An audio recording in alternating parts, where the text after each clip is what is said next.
نون league کی رہنما دانیال عزیز نے مخصوص نشستوں سے متعلق عدالتی فیصلے کو خوش آئند قرار دیا۔ پروگرام تبدیلی میں گفتگو کرتے ہوئے دانیال عزیز کا کہنا تھا عدلیہ اپنا راستہ خود بنا رہی ہے۔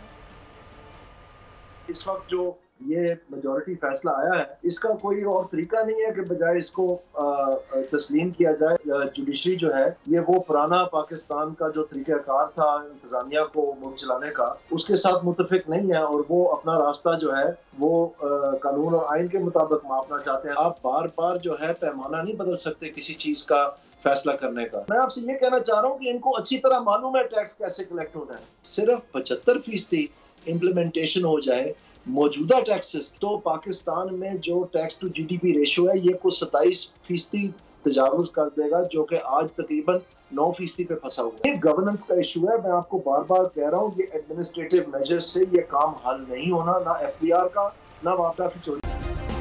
سبسکرائب کریں اور بیل دبائیں تاکہ کوئی خبر رہ نہ جائے۔